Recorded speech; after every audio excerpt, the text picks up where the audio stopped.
சமூகம்னா என்ன? நீ நான் டீ விக்கிறவன், காப்பி விக்கிறவன், குப்பை பொறுக்கிறவன், டாக்டர், இன்ஜினியர் எல்லாமே சமூகம் தான். இந்த சமூகத்துக்குள்ளதான் சினிமாவும் இருக்கு. ஆக சினிமாவில் நீங்க களை எடுக்கிறீங்க, அதே மாதிரி அரசியல் நீங்க களை எடுங்க. வயக்காட்டுக்கு போறீங்க, அழகா ஓப்பனாவே குளிக்கிறீங்க, பிரபஞ்சம் பாக்குது, அதை ரசிகர்களும் நிறைய பாக்குறாங்க, நான் முக கொண்டு. அது உள்ளபடி, அது உங்களுடைய தனிப்பட்ட சுதந்திரம், அதுல நான் தலையிட விரும்பல. ஆனால் இந்த படத்துல நான் நடிச்ச கேரக்டர் ரோல் பாத்தீங்க அப்படின்னா ஜெயலலிதா அம்மா. சார் பேர் தெரியல, ஜாக்குவர்தனா, ரொம்ப நன்றி. ஏன்னா அவர் எப்ப பார்த்தா எப்படி உன் பேரா ரைட்டு. இன்னைக்கு எனக்கு பெண் ரசிகர்கள் ஜாஸ்தி. தெரியுமா உங்களுக்கு? சிரிக்கலாம் பாருங்க, எல்லாருமே என்னுடைய ரசிகர்கள். ஆனா அவங்களுக்கு எதிராக நீங்க பேசுறீங்க. இதான் பேசினா மட்டும் நண்டம்மா சொல்லி திருச்சி சார் ஒரு விஷயம் நல்லா சொல்லிச்சு, நல்லா கத்தி கத்தி பேசுனீங்க, கைத்தட்டலே விழலன்னு கவனிச்சிங்களா? எப்படி சாராயம் மிகப்பெரிய கொடுமையோ அதை விட மிகப்பெரிய கொடுமை செல்போன்.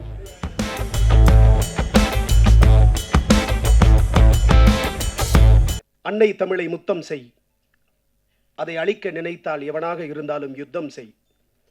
திருடராய் பார்த்து திருந்தாவிட்டால் திருட்டை ஒழிக்க முடியாது. சாதியை வைத்து அரசியல் பிழைப்பவர்கள் மத்தியிலே அவர்கள் திருந்தாமல் சாதியை ஒழிக்க முடியாது. லஞ்சம் கொடுப்பவர்களும் வாங்குபவர்களும் திருந்தாமல் லஞ்சத்தை ஒருபோதும் ஒழிக்க முடியாது. மனிதர்களுடைய மனங்கள் மாறாமல் மதத்தை, மதவாதத்தை ஒழிக்க முடியாது. அதுபோல் மது பிரியர்கள் திருந்தாமல் டாஸ்மார்க்கையும் கள்ளச்சாராயத்தையும் ஒருபோதும் ஒழிக்கவே முடியாது. படத்தினுடைய தலைப்பு அறம் செய். குறைந்தபட்சம் இந்த ஜனவரி மாசத்திலிருந்து இந்த ஜூன் வரைக்கும் இதே திரையரங்கத்தில் பல இசை வெளியீட்டு விழா நிகழ்வுகள், வெற்றிப்பட கொண்டாட்டங்களை பார்த்திருப்போம். படங்களும் நிறைய வெளிவந்திருக்கிறது. ஒரு ஆக சிறந்த தலைப்பை தேர்ந்தெடுத்தமைக்காக இயக்குனர் பாலு அவர்களுக்கு நான் தமிழ் வழக்கத்தினையும் வாழ்த்துக்களையும் உரித்தாக்கிக் கொள்கிறேன். ஆக சிறந்த ஒரு தலைப்பு அறம் செய். அறத்தினுடைய பொருள் புண்ணியம், கடமை, நல்வினை. இதுதான் அறம். குறைந்தபட்ச அறத்தோடு நாம் வாழ வேண்டும் என்று சொன்னால் கூட அந்த வாழ்க்கையை நம்மளால் வாழ இயலாது. முதலிலே இந்த படத்தினுடைய இயக்குனர் அவர்களுக்கும் படத்தினுடைய தயாரிப்பாளர் அவர்களுக்கும் என்னுடைய அழைப்பினை ஏற்று வருகை தந்திருக்கின்ற பாசிசத்தினுடைய பிஜேபியினுடைய வில்லி சுந்தர வள்ளி அவர்களுக்கும் மாஸ்டர் ஜாக்குவார் தங்கம் அவர்களுக்கும் என் அன்பிற்குரிய நண்பர் ஜீவா அவர்களுக்கும் பெருமதிப்பிற்குரிய டைமண்ட் பாபு சார் அவர்களுக்கும் மேடையில் உள்ளிட்ட கதாநாயகிகள், திருச்சி சாதனா, பணிபுரிந்த தொழில்நுட்ப வல்லுநர்கள், குறிப்பாக 4 பாடல்களை முத்தாக கொத்தாக தந்திருக்கின்ற அண்ணன் கவிஞர் சிநேகன் அவர்களுக்கும், தேன்மொழி தாஸ் ஆக சிறந்த எழுத்தாளர் அவர்களுக்கும், படக்குழுவில் பணிபுரிந்த அத்துணை பேருக்கும், இதிலெல்லாம் தாண்டி பத்திரிகை துறை நண்பர்களுக்கும் ஊடகத்துறை நண்பர்களுக்கும், PRO யூனியனுடைய தலைவர் அண்ணன் விஜய் முரளி அவர்களுக்கும், பெருதுளசி பழனிவேல் மற்றும் உள்ளிட்ட அத்துணை நண்பர்களுக்கும் என் அன்பின் வணக்கங்களை உரித்தாக்கிக் கொள்கிறேன். படத்தின் தலைப்பு ஆக சிறந்த தலைப்பு.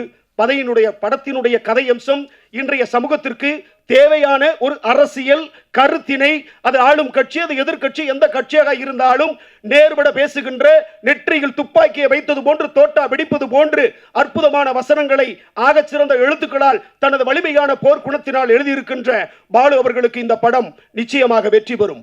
அவர் நினைத்திருந்தால் ஒரு காதல் படத்தை எடுத்திருக்கலாம், அல்லது இரட்டை வசனம் படத்தை எடுத்திருக்கலாம். அவர் நினைத்தால் வெட்டு, குத்து, ரத்தம் என்று வன்மத்தை எடுத்திருக்கலாம். அவர் நினைத்தால் சாதிய படத்தை எடுத்திருக்கலாம். ஆனால் அவர் எடுக்கவில்லை. காரணம், நீ படிக்கும் புத்தகம் தான் தீர்மானிக்கிறது உன் நாற்காலி எதுவென்று. அதுபோல அவர் எடுத்திருக்கிற ஆயுதம் தான் இந்த அரசியல். அரசியலை தவிர்த்துட்டு எதுவுமே பண்ண முடியாதுங்க. காலையில படிக்கிற பேப்பர்ல இருந்து நைட்டு குடிக்கிற பால் வரைக்கும் அரசியல். இந்த அரசியல் யாருமே தப்ப முடியாது. அப்பேற்பட்ட ஒரு ஆகச்சிறந்த ஒரு படைப்பு, நுட்பமான வசனங்கள், வசனத்தினுடைய நேர்த்தி, குறிப்பாக 1176 மதிப்பெண்களை எடுத்த திருச்சி அரியலூரை சார்ந்த அனிதா அவர்கள் நீட்டினாலே மரணித்தார்கள். தொடர்ச்சியாக 29 பேர் மரித்திருக்கிறார்கள். இந்த கேடுகட்ட மத்திய அரசும் மாநில அரசும் அந்த நீட் தேர்வை ரத்து செய்வதற்கு தைரியம் இல்லை, திராணி இல்லை. ஏன்? கல்வியை வைத்து அவர்கள் அரசியல் செய்து கொண்டிருக்கிறார்கள். கல்வி இன்று வியாபாரமாக மாறிக்கொண்டிருக்கிறது. கியூபா சின்ன நாடுங்க. அந்த நாட்டினுடைய முக்கியமான தத்துவம், அந்த நாட்டினுடைய முக்கியமான கோட்பாடு, அரசு பள்ளிகளும் அரசு மருத்துவமனைகள் மட்டும்தான் இருக்கும். ஒரு தனியார் மருத்துவமனையோ தனியார் கல்லூரியோ தனியார் பள்ளிக்கூடமோ கீபாவிலே கிடையாது. ஆனால் எல்லா வளமும் இருக்கின்ற தமிழ்நாட்டிலே எத்தனை ஆட்சி மன்னர்கள் இருந்த அந்த காலத்திலே ஒரு தமிழக அரசு தமிழக பள்ளிக்கூடங்களை சீராக சிறப்பாக அதை கொண்டு வர அவர்களால் இயலமுல்லை. காரணம் அது அரசியல், அரசினுடைய நுட்பம், இந்த புள்ளிகள் அவர்களை அப்படி நகர்த்தி கொண்டிருக்கிறது. அந்த வகையிலே இயக்குனர் பாலு அவர்களுக்கு நான் சிறந்தாழ்ந்த வழக்கங்களை உரித்தாக்கிக் கொள்கிறேன். தோழர் ஜீவா அவர்கள் பேசினார் சென்சாரை பத்தி. சென்சார்ல 42 இடத்துல கட்டு கொடுத்ததுக்கு சென்சார் யார்? Who is censor? சென்சார்னா என்ன? What is the definition of the censor? எப்ப கொண்டு வந்தான்? 1909ஆம் ஆண்டு பிரிட்டிஷ்காரன். ஏன் பிரிட்டிஷ்காரன் கொண்டு வந்தான் அப்படின்னா அடக்குமுறை, ஒடுக்குமுறை. இங்க மக்கள் யாரும் போராட முடியவில்லை. போராடினால் அடித்து நொறுக்குவது. அடுத்து எழுத்தின் மூலமாக வந்தார்கள். எழுத்திலேயும் அந்த அச்சுக்கலைகளை உடைத்து போட்டார்கள். அதுக்கு அடுத்த பிறகுதான் புரட்சி வெடிக்கிறது. ராஜேஷ் புரட்சிகரமா போகும்போது இதை குறைச்சிட எப்படி இருக்கும்? நான் டவுன் ஆயிட்டேன்னு ஃபீல் ஆகுறேன். ராஜேஷ் கரெக்டாவே ஆமா, இதுல அரசியல் பண்ணாத.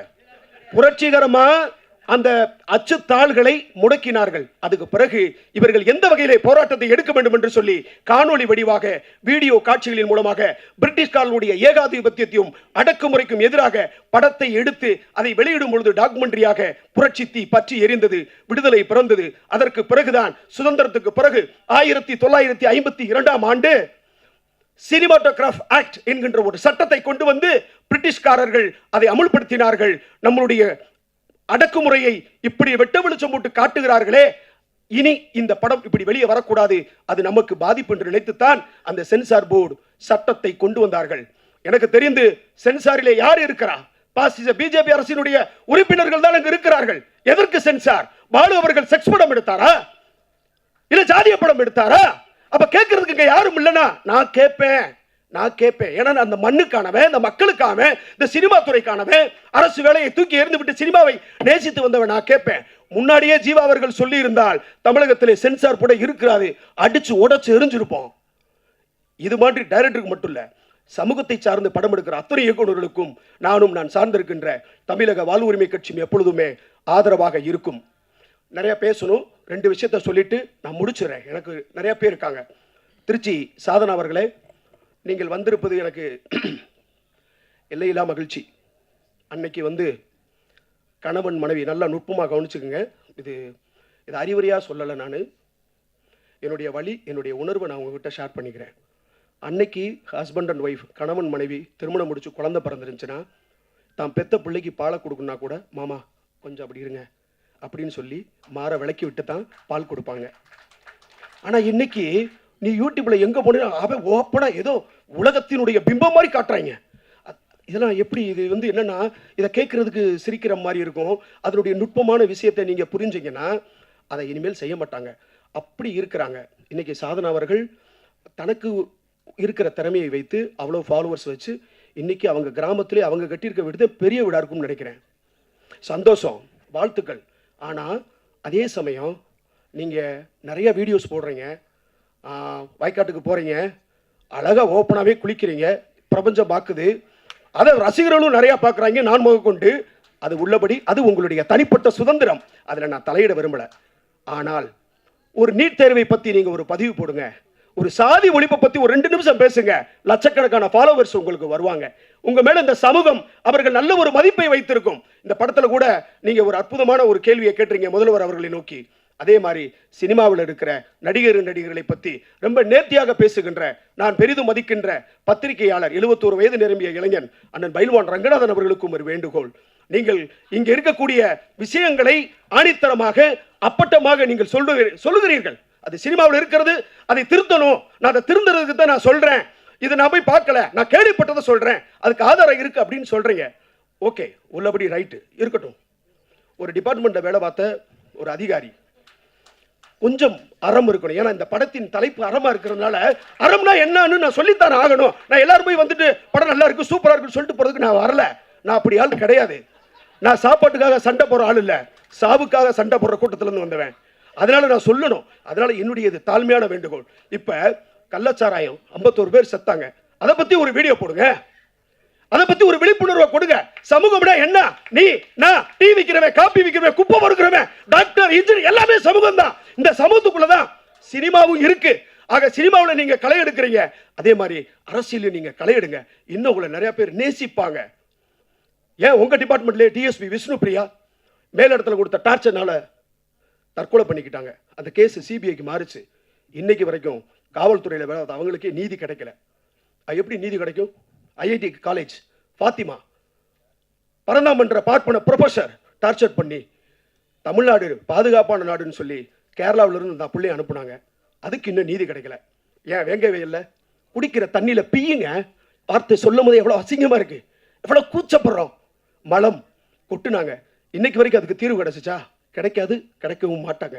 இதெல்லாம் பற்றி நீங்க ஒரு காணொலியிலே பேசுகிற பொழுது இன்னைக்கு ஏன் நான் உங்களை வலியுறுத்துறேன்னா, இங்க படிச்சவன் சொன்னா எவனும் கேட்கறது இல்ல, ஆனா நடிச்சவன் சொன்னா கேட்கிறியான்.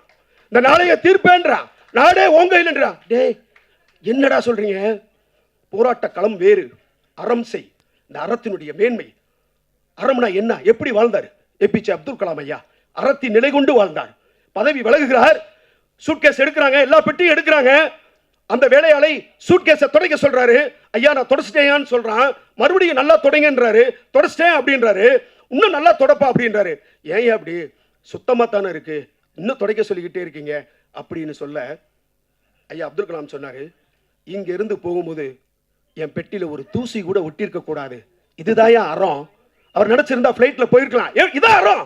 அறத்தினுடைய பண்பு என்ன? அறத்தினுடைய கேரக்டரைசேஷன் என்ன? அந்த மாரலிட்டி என்ன சொல்லுது? நல்ல கண்ணு ஐயா எத்தனை பேருக்கு தெரியும்? இன்றைய இருக்கக்கூடிய ஜெனரேஷனுக்கு நல்ல கண்ணுனா தெரியாது. அவருடைய 84வது பிறந்த நாள் விழாவிற்கு 84 லட்சம் ரூபாய் தூக்கிட்டு போய் அந்த கட்சி கொடுக்குது. அப்படியே அந்த 84 லட்சத்தை வாங்கி மறுபடியும் கட்சிக்கே நிதியா கொடுத்த மனுஷங்க இன்னைக்கு ஒரு வார்டு கவுன்சிலர் 10,000 கோடி வச்சிருக்கான், 500 கோடி வச்சிருக்கான். எது அறம்? நிறைய பேசணும். இந்த அறம் நிச்சயமாக வெல்லும்.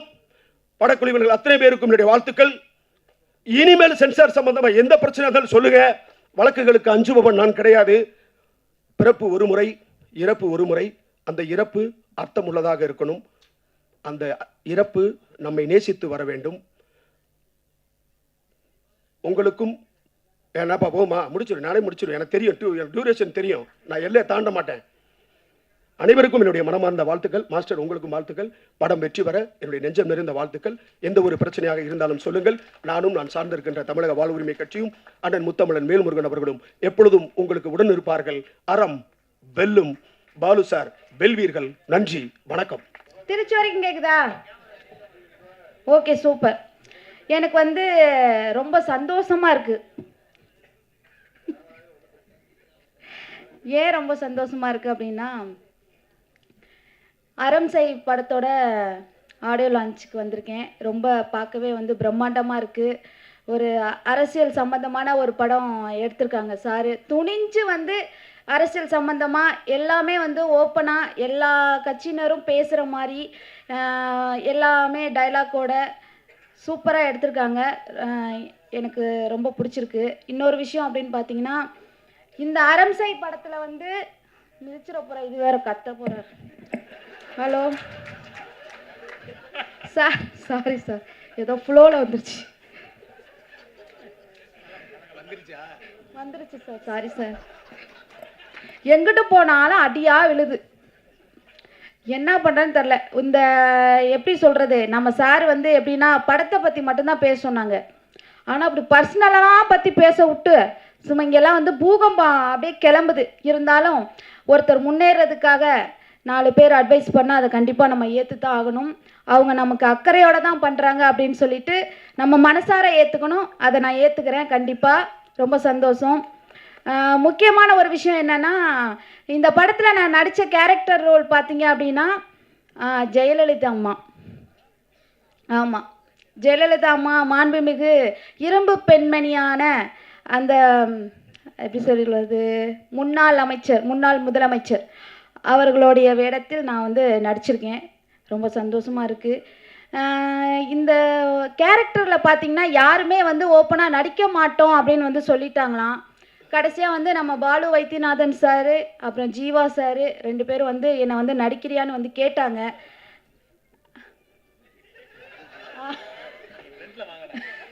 ஜீவா சார். இந்த ஜீவா.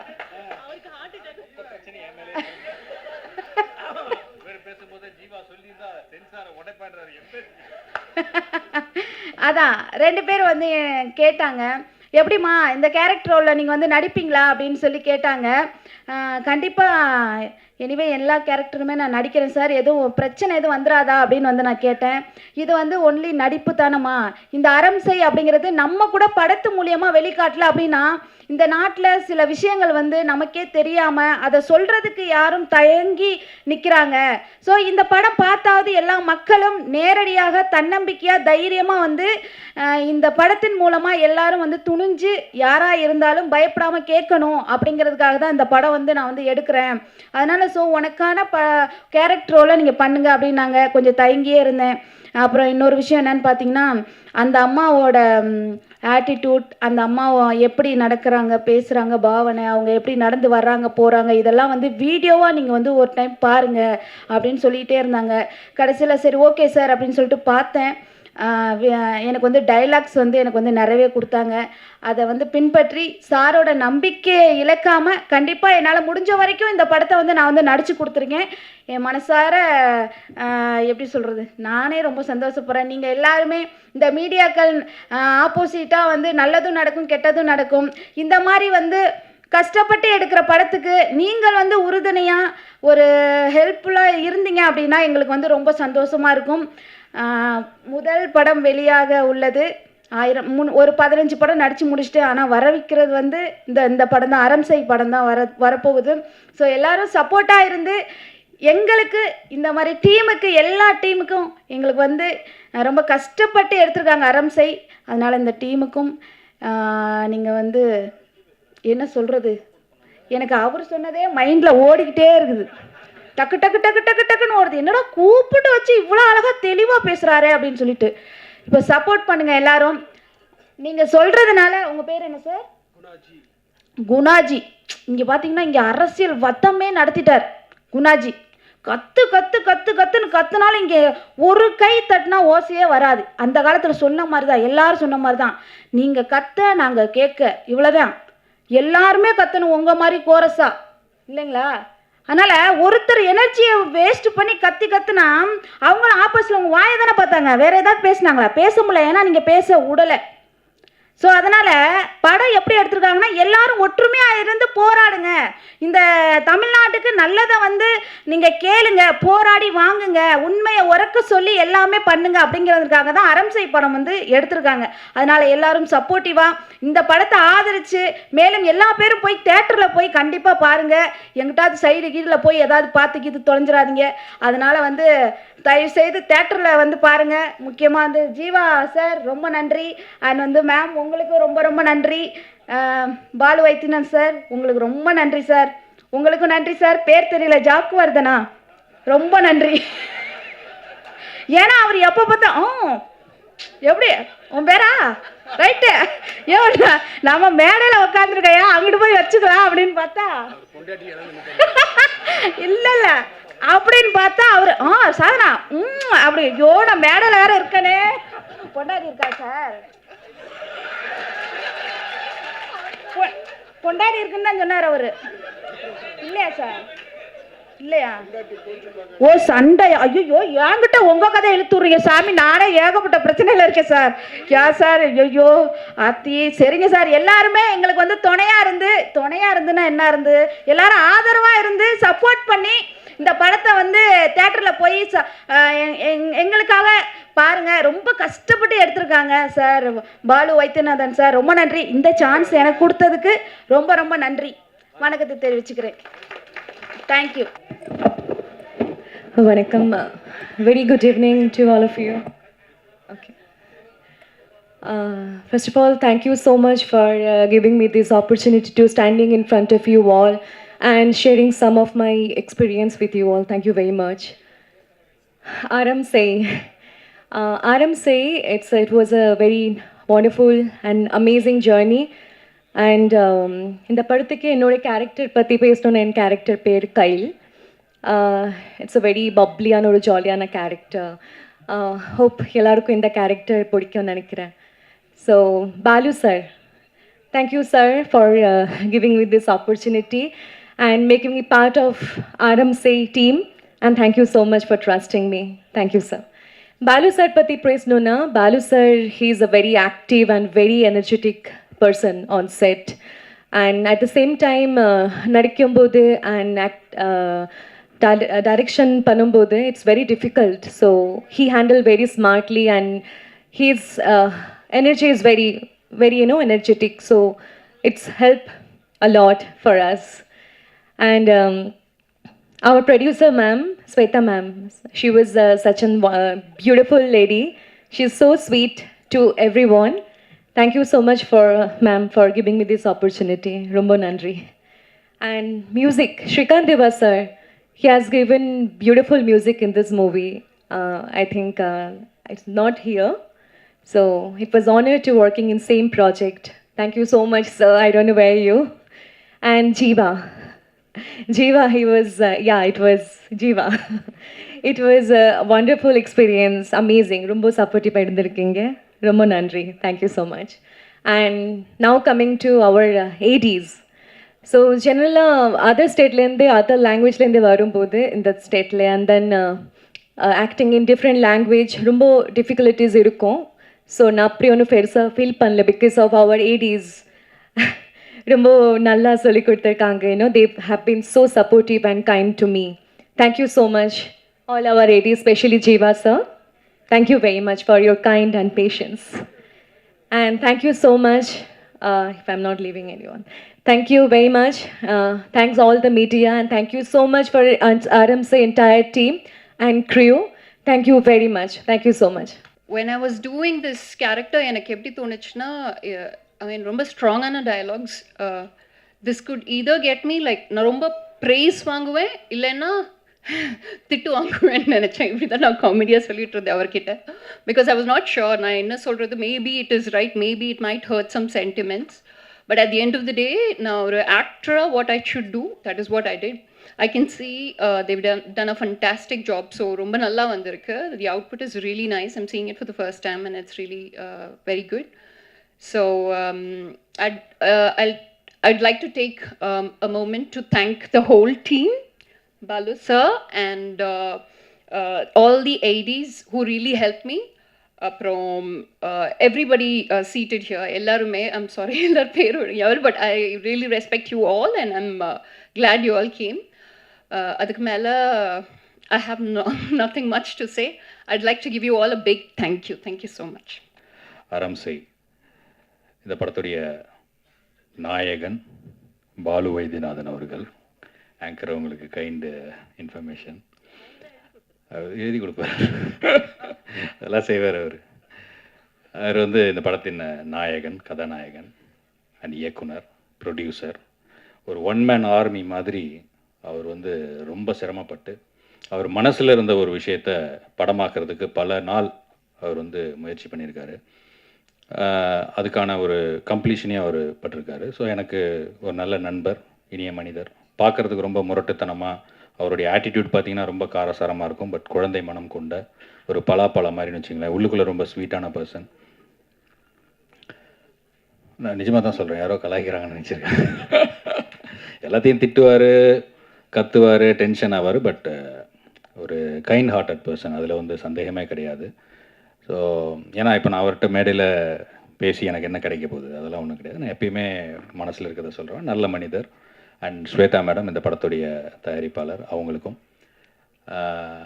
ஹீரோயின் மேகாலி ரொம்ப டேலண்டட், அழகான ஒரு பொண்ணு, அப்கமிங் டேலண்டட், பர்ஃபெக்ஷனிஸ்ட், ரொம்ப அவங்க வந்து ஹார்ட் ஒர்க்கர், ரொம்ப சின்சியர். நீங்கள் அந்த டான்ஸ் எல்லாம் பார்த்துருப்பீங்க, பாலு சாருக்கு டஃப் கொடுத்து பயங்கரமாக ஆடியிருப்பாங்க. ஏங்க இல்லை, நானாக இருந்தால் அந்தளவு கூட அவரளவு கூட ஆடி இருக்க மாட்டேன், அது வேறு, அது உங்களுக்கே தெரியும். மாஸ்டர் அதனால தான் என்னை வந்து எனக்குன்னு எடுத்து வச்ச சாங்கை கூட பாலு சாரே ஆடிட்டார். அது என்ன பாட்டது? இல்லை அது இல்லை, இன்னொன்று அந்த பின்னி பெடல் எடுத்து பிரித்து மேய போகிறேன்னு ஒரு சாங்கை போட்டு காமிச்சா எனக்கு கமிட்டே பண்ணார். ஜி இதில் நீங்கள் தான் இந்த சாங் ஆடுறீங்க, உங்களுக்கு மேகாலிக்கும் ஒரு ட்ரீம் சாங்கு அப்படின்னாரு.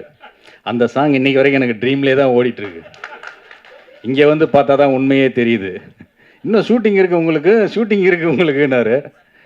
அவரே தனியாக ஷூட்டிங் போயிருக்காரு. எங்கே நம்ம உள்ளே போனால் ஏதாவது கலாச்சிட போகிறோன்னு சொல்லிட்டு எங்களெல்லாம் அந்த பக்கமே வர விடல சாங் ஷூட் அப்போ.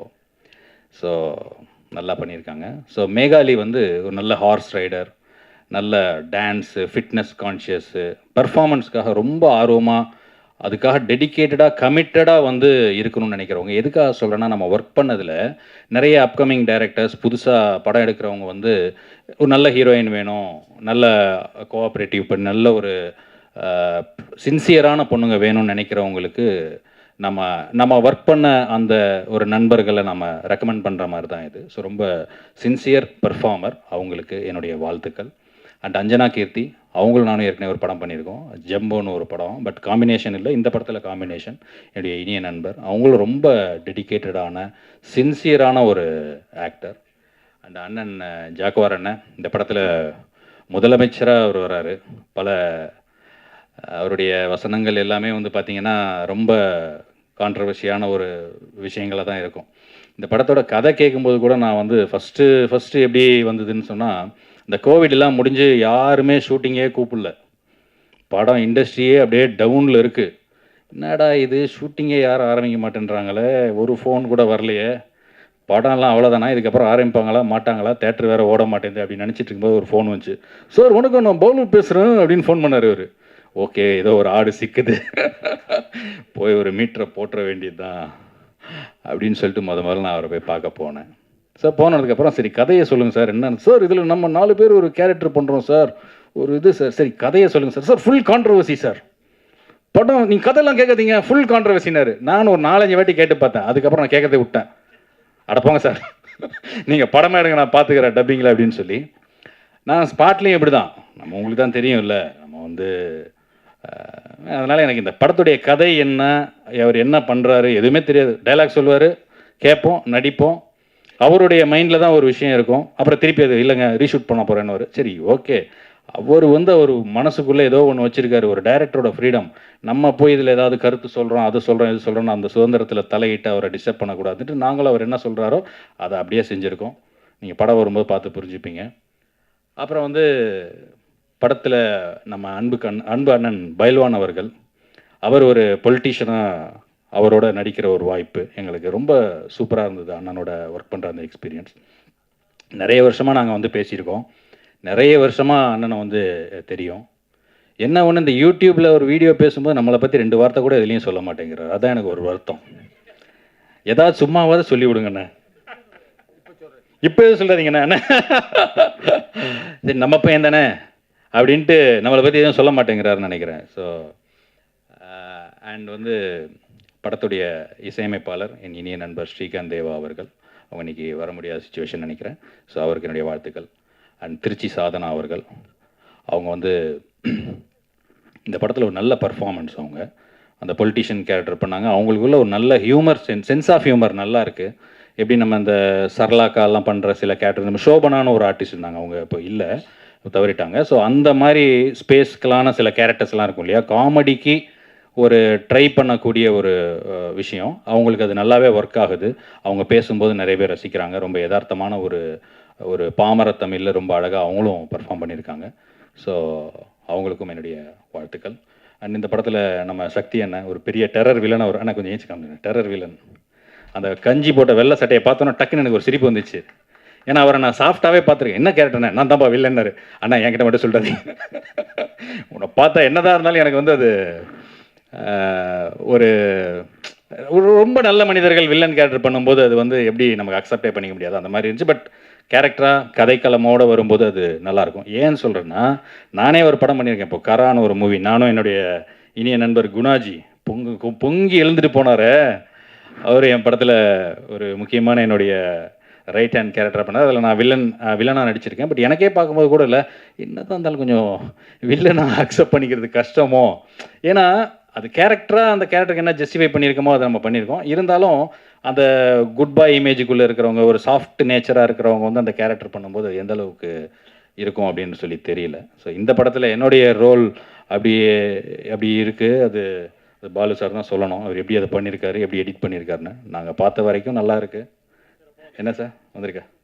And master and Sabari sir, ரொம்ப முக்கியமாக படத்துடைய போஸ்ட் ப்ரொடக்ஷன் ஃபுல்லாக அவங்களுடைய இதில் தான் பண்ணது. ரொம்ப இனிய பண்பாளர்.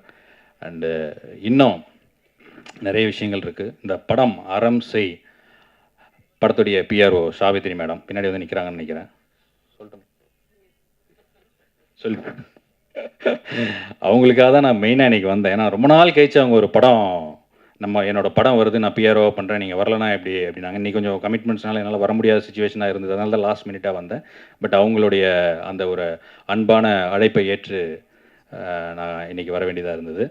ஸோ அவங்களுக்கு என்னுடைய நன்றி. அண்டு இணை இயக்குனராக இந்த படத்தில் ஒர்க் பண்ண இயக்குனர் ஜீவரத்னம் சார் அவர்கள். இப்போ குணாஜி பேசும்போது சொன்னார் இல்லையா, அந்த சென்சார் அவர் மட்டும் சொல்லியிருந்தா நான் போய் சென்சாரை பிடிச்சிருவேன், அப்படி பண்ணிவிடுவேன் இப்படி பண்ணிவிடுவேன், அதெல்லாம் அந்த ஜீவாங்க. இந்த ஜீவா இல்லை. ஏதாவது மாற்றி போகிற வழியில் நமக்கு ஏதாவது பொட்டலத்தை போட்டு விட்றாதீங்க. இப்போல்லாம் குடித்தா கூட 10 லட்சம் கிடைக்கும், நடித்தா காசே வரமாட்டேங்குது. நம்மளே ரொம்ப கஷ்டப்பட்டு சர்வே பண்ணுறோம். ஸோ அதனால் நம்ம மேலே எதுவும் போட்டு விட்றாதீங்க. வந்திருக்கும் அனைவருக்கும் என்னுடைய பணிவன்பான இனிய மாலை வணக்கங்களை தெரிவித்துக்கொண்டு, படத்தில் இன்னொரு அதின் ஒரு பையன் நம்மளுடைய சகோதரர், அவர் ஒரு முக்கியமான கதாபாத்திரம் நடிச்சிருக்காரு. அண்ட் கேமராமேன் கண்ணா, இன்னும் நிறைய பேர் ஒவ்வொருத்தராக சொன்னால் மேனேஜர் பாஸ்கர் சார், எல்லாருக்குமே என்னுடைய வாழ்த்துக்களை இந்த நேரத்தில் தெரிவித்துக்கொண்டு, இந்த படம் இயக்குனர் அவர்கள் என்ன நினச்சிருக்காரோ அவருக்கு வந்து அது கிடைக்கணும்னு சொல்லி கடவுளை வேண்டி விடைபெறுகிறேன். நன்றி, வணக்கம். என்னை வாழ வைத்துக் கொண்டிருக்கிற யூடியூப் நேயர்களுக்கு என்னுடைய நன்றியும் வணக்கம். என்னுடைய உறவுகளே, ஒரு நாள் ஃபோன் வந்தது, நான் தான் டைரக்டர் பாலு வைத்தியநாதன் பேசுகிறேன் அப்படின்னு. உங்களை நான் கேள்விப்பட்டதே இல்லைன்ட்டேன். அவருக்கே ஷாக்காக போச்சு. இல்லை சார், நான் டைரக்டர் தான் அப்படின்னாரு. என்ன விஷயம்னு. இல்லை, நீங்கள் ஒரு கேரக்டர் பண்ணணுன்னாரு. நான் யூடியூப்பில் பேசிகிட்டு இருக்காங்கலாம் உங்களுக்கு தெரியுமா அப்படின்னு. தெரியும் அப்படின்னாரு. தெரியும் தான் கூப்பிட்ருக்கேன்னாரு. அதே மாதிரி இவர்கிட்ட ஒரு நல்ல பழக்கம் என்னென்னா, இந்த டயலாக் என்னங்கிறத முதல்ல வாட்ஸ்அப்பில் அனுப்பி விட்டுருவார். அதே மாதிரி சமீபத்தில் 2 டிவி சீரியல் நடித்தேன், அவங்களும் அனுப்பி விட்டுருந்தாங்க.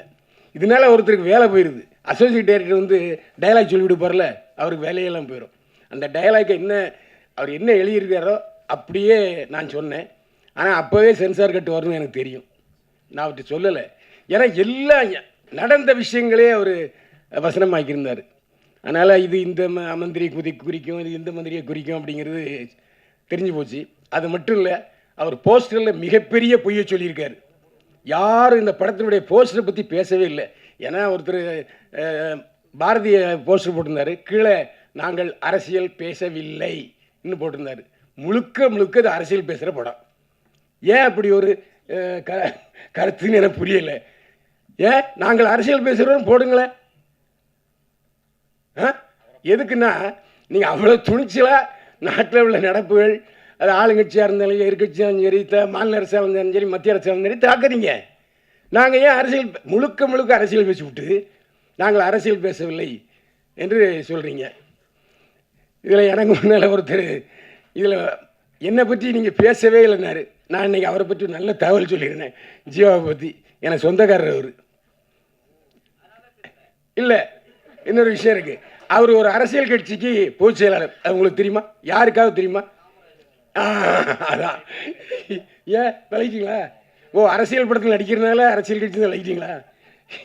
ஓ, அவர்கிட்டையும் அப்படியா? அதே மாதிரி இதில் முக்கியமான விஷயம் ஒன்று நான் சொல்லணும். மாநில அரசை கிளிகளையும் கிழிச்சார். அவருடைய தலைவரே திமுக சார்பில் கூட்டணியில் ஜெயித்தவர். இந்த பேச்சுக்கள்லாம் முதலமைச்சருக்கு போனால் என்ன ஆகும்? நீங்கள் வாழ்வுரிமை கட்சி தலைவர், திமுக ஆதரவில் ஜெயித்தவர், நீங்கள் எப்படி திமுகவை தப்பாக பேசலாம்? நான் இந்த கேள்வி கேட்குறேன். கச்சா அம்சான்னு போட்டு கிழிச்ச உடனே சரியா போச்சா? சார், நான் சொல்றது திமுக தயவில்லாமல் உங்கள் கட்சி தலைவர் எம்எல்ஏ ஆகியிருக்கிறாரா? என்ன விடுறது? அப்ப எப்படி என்ன நீங்க சொல்லலாம்? நான் ஆதாரத்தோடு தான் பேசுறேன். நான் எனக்கு ஒரு விஷயம் சொல்லுங்க. இப்போ யூடியூப்ல தமிழ்நாட்டில் பார்த்தா 50 பைசா தான். ஆனால் அதே வெளிநாட்டில் உள்ளவங்க பார்த்தா ₹1.50. இன்னைக்கு எனக்கு பெண் ரசிகர்கள் ஜாஸ்தி. அது தெரியுமா உங்களுக்கு? அது சிரிக்கலாம் பாருங்க. எல்லாருமே என்னுடைய ரசிகர்கள். ஆனால் அவங்களுக்கு எதிராக நீங்கள் பேசுறீங்க. இதான் பேசினா மட்டும் அது நண்டம்மா சொல்லி திருச்சி சார் நான் ஒரு விஷயம் நல்லா சொல்லிச்சு. நல்லா கத்தி கத்தி பேசுனீங்க, கைத்தட்டலே விழலன்னு கவனிச்சிங்களா? அப்போ ஏன் சொல்றீங்க? அதெல்லாம் வேண்டாம். நாம இப்போ இன்னைக்கு கண்டென்ட் சொல்றதுங்கிறது தான் நான் வந்து பேசிக்கிட்டு இருக்கேன், தவிர வேற ஒன்றும் இல்லை. ஏன்னா என்னுடைய நண்பர்கள் எப்போவுமே இன்னைக்கு ஏன் கடைசியில் பேசி வச்சாங்கங்கிறது கூட அதுதான் ஒரு காரணம். எல்லோருக்கும் நீங்களே உங்கள் கட்சி பேர் வாழ் உரிமை கட்சி. அவங்கவுங்களுக்கு ஒரு உரிமை இருக்குது, அவங்கவுங்களுக்கு ஒரு சுதந்திரம் இருக்குது, அவங்கவுங்களுக்கு ஒரு தொழில் இருக்குது, அவங்கவுங்களுக்கு ஒரு பிளாட்ஃபார்ம் இருக்குது. இப்போ எனக்கு என்னை பற்றி என்னுடைய நண்பர்களுக்கு தெரியும். என்னை பற்றி கேள்வி கேட்டே என்னை பெரியவன் சாய்க்கிறாங்க. நான் இல்லாத பொழுதும் சரி, இருக்கும் பொழுதும் சரி. அந்த எதை சிரிச்சிட்டு இருக்காரு அவர் தான் இஷ்டத்தை கேள்வி கேட்குறாரு. நான் அதே மாதிரி நானும் பார்த்தீங்கன்னா பேசாததை கூட தமிழில் வைக்கிறாங்க. அது ஏன் தப்பு இல்லை? தயவுசெய்து நீங்கள் என்னுடைய பதிவுகளை பார்த்தீங்கன்னா அவர் சொன்னார், அவர் தவறான தகவல்னு சொன்னார். சமீபத்தில் 5 பதிவில் நான் பேசியிருக்கேன் கள்ளச்சாராய சாவுக்குன்னு. தம்னையிலே வந்திருக்கு. சாராயம் காய்ச்சிறவனையும் விற்கிறவனையும் அரசாங்கம் தூக்கில் போடியான்னு சொல்லியிருக்கேன். நான் பேசியிருக்கேன். அவர் பார்க்கல, அதுக்கு நான் செய்வேன். அவரு நான் தப்பாக பேசுனது மட்டும் பார்க்குறாருன்னு தெரியல. எப்படி அவர் சொல்லலாம்? நான் 5 விஷயம் போட்டிருக்கேன். அரசியல்காரனுங்கிற சேனலில் போய் பாருங்கள், எல்லாம் 1 லேக் மேலே போயிருக்கு. சாராயம் இன்னைக்கு நீங்கள் அரசியல் பேசுன்னு நானும் அரசியல் பேசுவேன்.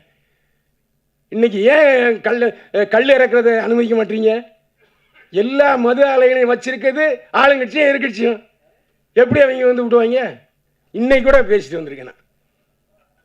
அதேமாதிரி இன்னைக்கு யூடியூப்பில் அதிகமான வியூவர்ஸ் யாருக்கு இருக்காங்க தெரியுமா? ஒரு ரகசியம், சீமானுக்கு தாங்க அதிகமாக வியூவர்ஸ் இருக்காங்க. சீமானை பற்றி பேசினா மட்டும்தான் 4 லட்சம் 5 லட்சம் எகிருது.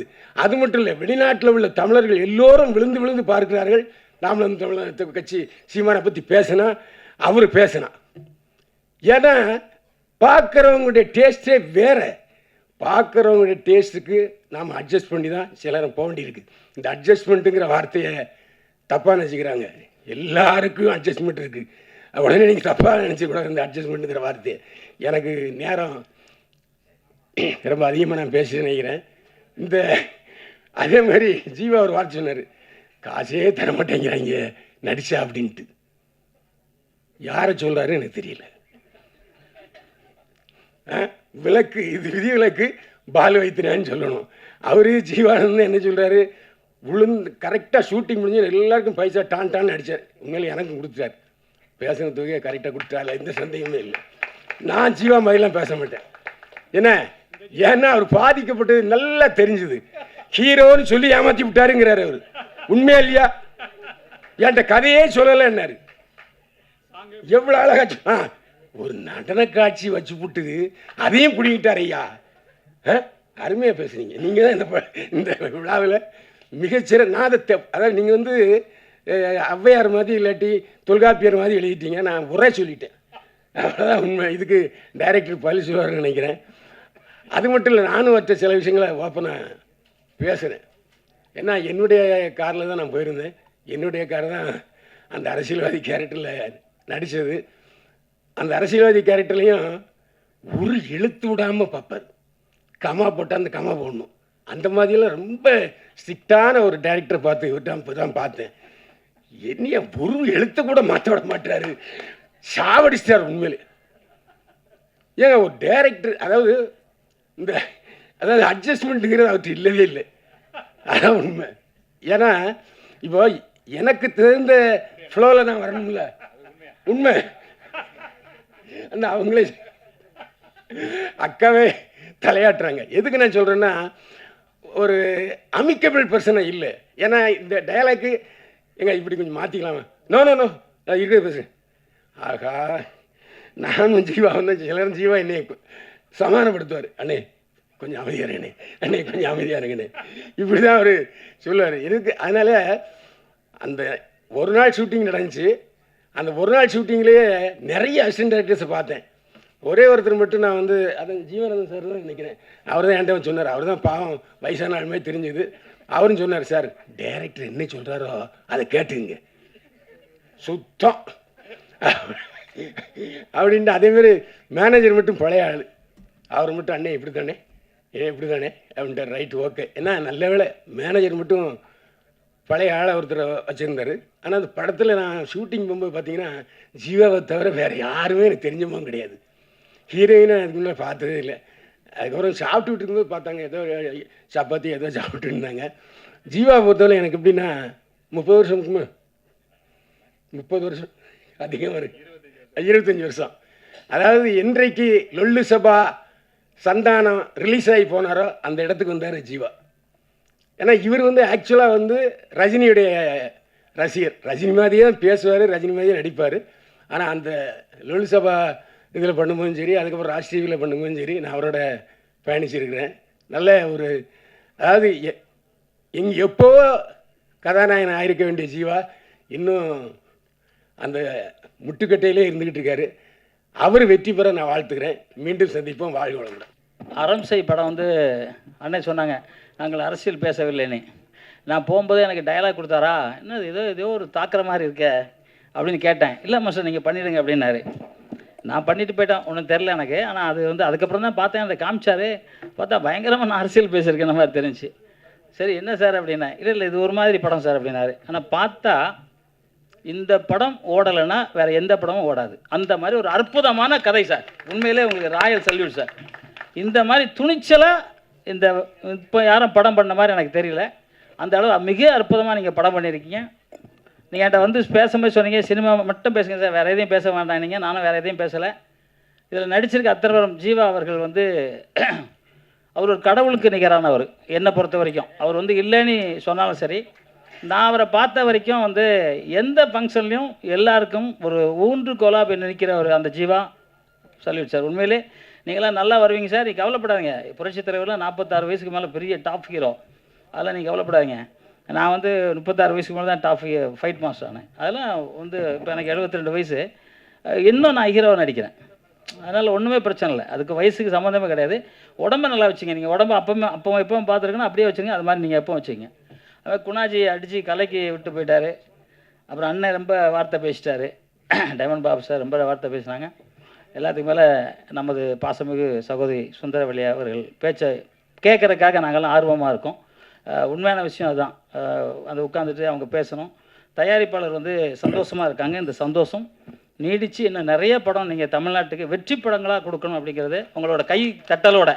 ஏன்னா இந்த மாதிரி படம் பண்ணுறதுக்கே தைரியம் வேணும். நடிக்கிறதுக்கே பயமாக இருக்குது எல்லாருக்கும். யாரும் சொன்னாங்க நடிக்கவே பயமாக இருக்கு. நாங்கள் அப்போ தயாரிக்கிறதுக்கு எவ்வளோ தைரியமாக இருக்கும். ராயல் கைத்தட்டல் மேடம் உங்களுக்கு. உண்மையில் பெரிய சந்தோஷமான விஷயம். அது மாதிரி பாட்டு அவர் முதல் பாட்டு கொஞ்சம் திணறிட்டார். நம்ம டைரக்டரு ஹீரோ படம் தயாரிட்டார். நான் அவங்க சுந்தரவல்லி கிட்ட சொல்லிகிட்டே இருந்தேன், இந்த பாட்டு கொஞ்சம் திணறிட்டார். அடுத்த பாட்டு அந்த அது என்ன சார் நீங்கள் பாட வேண்டிய பாட்டு என்ன பாட்டு? பதட்டல் எடுத்துட்டார் சார் அவர். ஆமாம் அது நல்லா இருந்துச்சு அந்த பாட்டு. அதே மாதிரி இன்னொரு அந்த அந்த மாண்டேஜ் சாங் வந்து ரொம்ப அற்புதமான சாங் சார். உண்மையில் யார் எழுதுனது இதை? சினேகன். உண்மையிலே சினேகன் சாருக்கு ஒரு கைத்தட்டல். அவ்வளோ அற்புதமான அந்த பாட்டு. அந்த பாட்டு நிச்சயமாக நீங்கள் வந்து தேசிய விருது வாங்குவீங்க நீங்கள். ஏன்னா அந்த அளவுக்கு ஒரு பாட்டு. இந்த படமும் அதே மாதிரி வாங்கணும். நீங்கள் என்ன நினச்சிங்களோ அது நாட்டில் நடக்கணும். நானும் அதான் நினைக்கிறேன். நல்லவர்கள் அனைவரும் என்ன நினைப்பாங்கன்னா நாடு நல்லா இருக்கணும்னு தான் நினைப்பாங்க. நல்லவர்கள் அனைவரும். இப்போ நம்ம ஒரு படம் பார்க்குறோம், வில்லன் செதுக்கா சாவட்றா, ஹீரோ வந்து அடிக்கணும் அப்படின்னு நினைப்போம். அதே மாதிரி தான் இந்த எல்லாருக்கும் இந்த ஒத்த கருத்து இருக்குது. நீங்கள் கடைசியில் அவங்க டைலாக் பேசுவாங்க, எல்லாம் ஒன்றா சேருங்க, மக்கள் ஒன்றா சேர்ந்து போராடணும்னு எல்லாருக்குமே ஆசை இருக்குது. ஆனால் வரமாட்டாங்க. ஏன்னா வீட்டுக்குள்ளே போய் இருக்கணும்னு நினைப்பாங்க. இன்றைக்கி வந்து பார்த்தீங்கன்னாக்க சாப்பாடே ஆக்கிறது இல்லை யார் வீட்லேயும். இன்றைக்கி அமெரிக்காவில் 1971 70% குடும்பம் பிரிஞ்சிச்சு. இன்றைக்கி வந்து 10% குடும்பம் கூட ஒன்றா கிடையாது. அமெரிக்கா ஒருத்தர் நண்பர் போந்தார், 10% கூட ஒற்றுமை கிடையாது. யாருமே கிடையாது. வீட்டில் தனியாக ஒரு பெட்ரூம் இருக்கும். சாப்பாடெல்லாம் ஆர்டர் பண்ணி சாப்பாடு வரும். அன்பு, பாசம், நேர்மை ஒன்றுமே இல்லாமல் போச்சு. அந்த மண்ணாக போச்சு. அது என்ன பிறந்தது எதுக்கு? நம்ம இன்றைக்கி நிறையா யூடியூப்பில் பார்க்க மிருகம் கூட அவ்வளோ பாசமாக இருக்குது. இப்போ தான் ஒரு பறவை இப்போ வரும்போது தான் பார்த்துட்டு வந்தேன். ஒரு பறவை செத்து கிடச்சி. அதை ஒருத்தர் தடவை உயிருக்கு எவ்வளோ ட்ரை பண்ணார், செத்து போச்சு. இந்த பறவை கூட வந்து தூக்குனார். இந்த பறவை போய் அந்த இதயத்தில் போய் படுத்து அந்த பறவை செத்து போச்சு. என்னையா மனுஷன் எல்லாம் என்ன பணத்துக்கு அலைகிறான்? என்ன பணம்? விஜயகாந்த் சொன்னது தான், பணம் என்ன பணம்? செத்து போனால் யாருமே திரும்பி பார்க்க மாட்டாங்க. அந்த மனிதனுக்கு மட்டும்தான் கழுகு பறந்துச்சு விஜயகாந்துக்கு. ஏன்னா அந்த நல்ல மனிதர் நல்ல அந்த மாதிரி தான் வாழணும், வாழ்ந்தா அந்த மாதிரி வாழணும், இல்லைன்னா வாழவே வேண்டாம். எதுக்கு அடுத்தவனை ஏமாற்றி வாழணும்? எல்லாரும் நல்லவனாக இருக்கணும். பணம் ஒன்றுமே மயிரை கூட போட முடியாது. பணம் வச்சுக்கிட்டு சாப்பிட்லாம், அதுக்கு உழைக்கணும், அவ்வளோதான். ஒழுங்காக ஒழுக்கமாக இருக்கணும், அவ்வளோதான். இது மட்டும்தான் தேவை. நீ என்ன வேணால் நினச்சிங்க, நம்ம நல்லவனாக இருக்கணும். நல்லவனாக இல்லைன்னா ஒன்றும் இல்லை. இன்றைக்கி வந்து பாருங்கள், நம்ம எல்லார் குடும்பமும் வந்து சாப்பாடு வந்து நம்ம வீட்டில் ஆக்கிறதில்ல, மேக்ஸிமம் ஒரு 90% ஆக்கிறதில்ல. அந்த வீட்டில் பாசம் இருக்காது. தனித்தனி குடும்பமாக, தனித்தனி ரூமு, தனித்தனி செல்ஃபோன். எப்படி சாராயம் மிகப்பெரிய கொடுமையோ அதை விட மிகப்பெரிய கொடுமை செல்ஃபோன். பாருங்கள், எல்லாம் செல்ஃபோன் தான் இப்போ கூட பார்ப்பாங்க, ஏதோ ஒன்று பார்ப்பாங்க. செல்ஃபோனில் என்ன இருக்குது, நமக்கு எதுனா அது இதாக இருக்கா? எல்லாருக்கும் யாரை பிடிக்கும் ரொம்ப அப்படின்னு நான் எல்லாருலையும் கேட்பேன். எல்லா காலேஜுக்கும் நான் சீஃப் கெஸ்ட்டாக போகும்போது கேட்பேன். எல்லாம் எங்கள் அம்மா பிடிக்குமா, ஒருத்தர் எங்கள் அப்பா பிடிக்குமா, இல்லை என் டீச்சரை பிடிக்குமா. ஒன்றை பிடிக்கும்டா, 72,000 நாடி நரம்பு இருக்குது. அந்த நாடி நரம்பை நீ நல்லதாக வச்சுக்கிட்டா தான் நீ ஆஸ்பத்திரிக்கு போக வேண்டியது இருக்காது. இல்லைனா நீ ஆஸ்பத்திரியில் 40 வயசுக்கு மேலே ஆஸ்பத்திரி தான் நிற்கும், ஹாஸ்பிட்டல் கியூவில் நிற்கணும். 16 வயசு பையனுக்கு ஹார்ட் அட்டாக்கு, ஏன்னா அவனால் சாப்பிட முடியல. நேற்று என்னை தேடி மதுரையில் ஒருத்தர் வந்தார், அவருக்கு டிஃபன் வாங்கி கொடுத்தேன். டிஃபன் நான் வாங்கி கொடுத்துட்டு உள்ளே போயிட்டு தண்ணி எடுத்துகிட்டு சாப்பிட்டு முடிச்சார். எப்படிங்க சாப்பிட்டேன்? ஒழுங்கி இருக்காது, அது விஷமாயிடும். உங்களுக்கு மென்று சாப்பிட்டீங்கன்னா தான் நம்ம கபாலத்தில் இருந்த அமிர்தம்லாம் உள்ளே போய் உடம்பை இளமையாக வச்சுக்கும். அட சாகிற வரைக்கும் நோய் இல்லாமலாம் இருக்கலாம்யா. 120 வயசு வரைக்கும் வாழ்க்கை எல்லாருக்கும். அந்த 120 வருஷம் நோய் இல்லாமல் இருக்கலாம்ல, அதை கூட இல்லாமல் யாருமே பார்க்குறதில்ல. இப்போ ஒரு வீட்டுக்கு போய்ட்டு வந்தேன், ஒரு கிரக பிரசம் வீட்டுக்கு போய்ட்டு வந்தேன். அது வீட்டில் பெரிய டிவி போட்டு அந்த குழந்தை ஒரு 1.5-2 வயசு அது டிவியில் போட்டு அது வந்து டான்ஸை பார்த்து உட்காந்துருக்கு. என்னங்க என்ன இல்லை, அதை பார்க்கலாம், அது வளம் அப்படிங்கிறாங்க. வாழ்க்கை அப்படி மாறி போச்சு. இன்றைக்கி வந்து திரைப்படம் இன்றைக்கி பார்த்தோம், முதல்ல நாடகம் பார்த்தோம், பாவக்குத்துன்னு ஒன்று வரும், அதை பார்த்தோம். அப்புறம் நாடகம் பார்த்தோம், அப்புறம் திரைப்படம் பார்த்தோம். இன்றைக்கி வந்து டிவி வந்துச்சா, டிவி வந்ததுக்கப்புறம் பார்த்தீங்கன்னாக்க செல்ஃபோன் வந்தப்பறம் எல்லாத்தையும் அழிச்சிருச்சு. டிவி பார்க்கல, படம் பார்க்குறதுல எல்லாத்தையும் அழித்து நாசம் பண்ணிட்டாங்க. ஸோ இந்த மாதிரி நிலைமை இருக்கணும்னா நீங்கள் முழுகாக இந்த இப்போ வந்து நம்ம சாரோட அறம் செய் படம் வந்து அரசியல் எப்படி இருக்கணும், மக்கள் எப்படி இருக்கணும். இன்றைக்கி வந்து கள்ளக்குறிச்சியில் வந்து 60 பேர் செத்துருக்காங்க. எப்படி 60 பேர் செத்தாங்க? போலீஸ் பக்கத்தில் தான் இருந்திருக்காங்கன்னு சொல்கிறாங்க. எப்படி செத்தாங்க? ஏன் இவ்வளோ பேர் சாகணும்? அப்போ நம்ம எதோ வாங்கி சாப்பிட்றோம். இன்றைக்கி வந்து ஒரு உணவு ஆர்டர் பண்ணோன்னா அதில் புழு இருக்குது, தேள் செத்து கிடக்குது, கரப்பாம்பூச்சி கிடக்குது. அப்போ யாரையும் பார்க்குறதில்ல.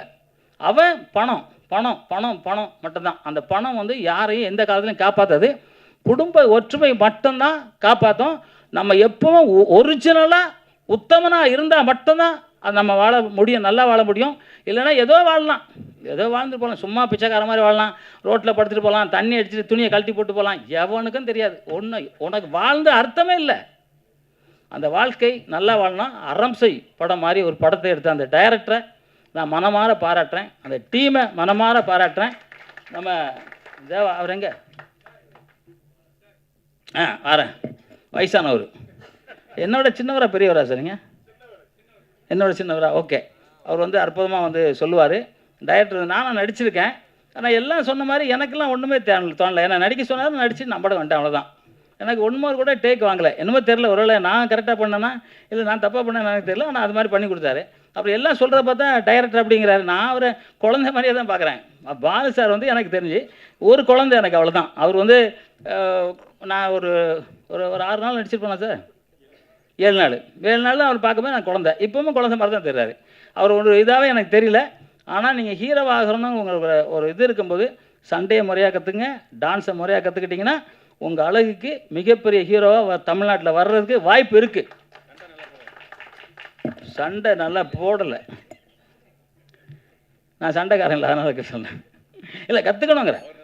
இல்லை சார், இப்போ நான் ஒரு படம் ஹீரோவாக நடிக்கிறேன், என் சண்டையை பாருங்கள். ஒரு ஃபைட்லாம் போய் எடுத்துகிட்டு வந்துட்டேன். இப்போ கூட ட்ரெய்லர் போடலாமான்னு பார்த்தேன். இப்போன்னா இப்போ இல்லை, ஒரு ஆரம்பிச்சிடலாம், இல்லை முடியட்டும் அப்படின்னு வெயிட் பண்ணிகிட்டு இருக்கேன். என்ன சாவித்திரி அக்கா பார்க்குறாங்களே? ஓகே ஓகே, பயமாக இருக்கு அவங்களுக்கு. சரி ஓகே சார், இந்த படம் நல்ல படம். பத்திரிகை நண்பர்கள் அனைவருமே சொன்னாங்க, குணாஜி சொன்னாங்க, நீங்கள் தானே சொன்னீங்க? இல்லை, குழந்தைய வந்து நல்லா வளர்த்து விடணும்னு சொன்னார். அந்த ஜீவா ஓகே. அது மாதிரி வந்து நீங்கள் அந்த அறம் செய் பட குறிப்பை நீங்கள் பத்திரிகையாளர் நினச்சா மட்டும்தான் ஒருத்தர் தூக்க முடியும், இல்லைன்னா யாராலே முடியாது. அந்த பத்திரிகை நண்பர்கள் நீங்கள் அத்தனை பேர் வந்திருக்கீங்க. இந்த நல்ல படம் உங்களுக்கும் தெரியும், நாடு நல்லா இருக்கணுமா இல்லை இருக்கக்கூடாதாங்கிற உங்கள் மனசாட்சிக்கு நல்லாவே தெரியும். ஏன்னா நீங்கள் தான் எங்களுக்கெல்லாம் சொல்கிறீங்க. இன்றைக்கி கொரோனா காலகட்டத்தில் நாங்கள் வீட்டுக்குள்ளே இருந்தோம், நீங்கள் தான் சொன்னீங்க என்ன நடக்குது என்ன போச்சுன்னு எங்களுக்கு தெரியும்.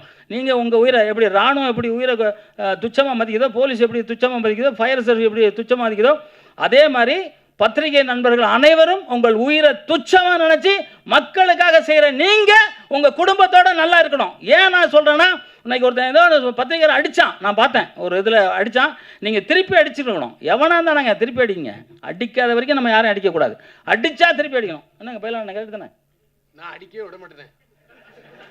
இல்லை அடித்தா ஏன் அடியா? ஓ, அப்போ நீங்கள் அடித்தா அவங்கள திருப்பி அடிக்கணும் போட்டு, யார் முதல்ல அடிக்கணும் அவனை திருப்பி அடிக்கணும் தான். ஏன்னா வாய் பிரச்சனை வேறு அடிக்கிறது வேறு இல்லையா, அந்த மாதிரி இருக்கணும். இப்போ அக்கா வந்து ரொம்ப இதாக இருக்காங்க, அக்காவுக்கு ஒரு சால்வை போடலாமா? வாங்க வாங்க, ஏங்க உங்கள் மேடத்துக்கு ஏற்கனவே கூல் சுரேஷ் பட்ட பாடு போதும். இவங்களுக்கு நான் போடல சார், போங்க போங்கம்மா, நல்லா பேசுறீங்களா அதுக்காக சொல்கிறேன், தமிழில் அழகாக பேசுங்க, போங்க நீங்கள் போங்க போங்க.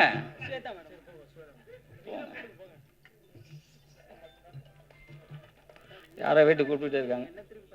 இல்லை எனக்கு தாங்க அடிக்குது, என் ஃபோன் பின்னாடி இருக்குது. ஓகே, அதே மாதிரி நான் எப்பவும் சொல்கிற மாதிரி தான், இந்த அக்கா நல்லா தமிழ் பேசுனாங்க. அந்த 2 ஹீரோயினுக்கு நல்லா தமிழ் தெரிஞ்சு ஆனால் தமிழ் பேச மாட்டேன்ட்டாங்க. தமிழ்நாட்டில் தமிழ் பேசுங்க மேடம். இல்லை நீங்கள் நல்லா பேசுங்க, இல்லை என்னை விட நல்லா பேசுகிறீங்க, நல்லா பேசுகிறீங்க. இந்த அக்கா நல்லா பேசுகிறாங்க தமிழ். அதான் ஓகே, யார் விடுங்க சொன்னாங்க யார்? சரி ஓகே. ஆனால் என் மண், என் நாடு, என் தமிழ்நாடு. இந்த பக்கம் பாருங்கள், கன்னடத்தில் அன்றைக்கி போனால் தமிழ் எழுதணுன்னு அதை மட்டும் தனியாக கிழிக்கிறான். தமிழை அப்படி நினைக்கிறதே இல்லை. வந்தாரை வாழ வைக்க ஒரு தமிழை மட்டும்தான். உலகத்திலே முதல் மொழி தமிழ் மொழி தான். இதுக்கப்புறம் தான் மொழிலாம் பிரிஞ்சிச்சு. அந்த தமிழன் கடவுளுக்கு நிகரானவன். நான் அடுத்த ஜென்மத்தில் பிறந்தால் கூட தமிழனை தான் பிறக்கணும். ஏன்னா இங்கே தான் அந்த ஒற்றுமை இருக்குது, அந்த நட்பு இருக்குது. அதனால் நீங்கள் தமிழ்நாட்டில் தமிழை நடிக்க பாருங்கள், எவ்வளோ பெரிய சூப்பர் ஸ்டாராக இருந்தாலும் சரி, இங்கே நடிச்சுட்டு போனால் தான் சூப்பர் ஸ்டார் ஆக முடியும். சிரஞ்சீவியாக இருக்கட்டும், கன்னட ராஜ்குமார் சாராக இருக்கட்டும், எல்லாரும் இங்கே நடித்தா தான் அது என்னமோ இங்கே ஒரு தெய்வ உலகம் தமிழ்நாடு. அந்த தெய்வ உலகத்தில் நீங்கள் இருக்கிறீங்க. உங்களை நான் தப்பாக சொல்ல, இனி பேசும்போது நீங்கள் தமிழாக பேசுங்க, அதான் நான் கேட்குறேன். அதே மாதிரி ஓகே, இந்த விழா ரொம்ப சிறப்பாக நடந்திருக்கு. ரொம்ப நேரம் ஆயிடுச்சு. எப்பவும் நான் சொல்கிற மாதிரி, உலகத்திலே தாய், அந்த தாய்க்கு மிஞ்சி யாருமே கிடையாது. பூமி எப்படியோ அதுதான் தாய். என்ன உதைச்சாலும் தாங்கிக்கிற அந்த பூமி தான் நம்ம அம்மா. அந்த அம்மாவை யாரும் மறக்காதீங்க. மறந்தவங்க வாழ்க்கையில் ஜெயிச்சதா சரித்திரமே கிடையாது. தந்தை வானம், அதுதான் மழை பொழியும். அந்த தந்தையும் தாயும் இல்லைன்னா உலகம் கிடையாது. இந்த தந்தையும் தாயை நீங்கள் யார் யார் மதிக்கிறீங்களோ அவங்க மட்டும்தான் வாழ்க்கையில் ஜெயிக்க முடியும். எப்பவுமே போயிட்டு நீங்கள் வந்து தந்தைக்கிட்ட சாப்பிட்டீங்களா, அம்மா கிட்ட சாப்பிட்டீங்களா ஒரு வார்த்தை கேளுங்க. அந்த பாசம் உங்களை பெருசாக ஆக்கிடும். ஏன்னா அன்றைக்கி வந்து எனக்கு நான்லாம் 9வது பையன், எங்கள் பெரியப்பா வீட்டிலலாம் 12வது பையன். அது மாதிரி இப்போ ஒரு குழந்தை பெக்கணும் 1 லட்ச ரூபா, 10 லட்ச ரூபா. ஏன்னா குழந்தை பெக்கிறதுக்கு அவங்கக்கிட்ட அந்த சக்தி கிடையாது, ஏன்னா சாப்பாடு கிடையாது. அதனால் அம்மா பார்க்குற சாப்பாடு சாப்பிட்டீங்கன்னா உங்களுக்கு எல்லாம் நல்லபடியாக நடக்கணும்னு சொல்லிக்கொண்டு, அதே மாதிரி நான் பிறந்த தமிழ், நான் எல்லா நாட்டுக்கும் போயிருக்கேன். எல்லா நாட்டிலையும் மாடு அம்மானி தான் கத்துது, ஒரு இடத்துல கூட மம்மின்னு கத்துனதே இல்லை. அந்த தமிழ்நாட்டில் அந்த தமிழை வந்து அந்த மாடு கூட தெரியுது. இப்போ இடையில ஒரு 6 மாத குழந்தை அந்த போட்டாங்க, நான் கூட என்னோடய யூடியூப்பில் போட்டேன்.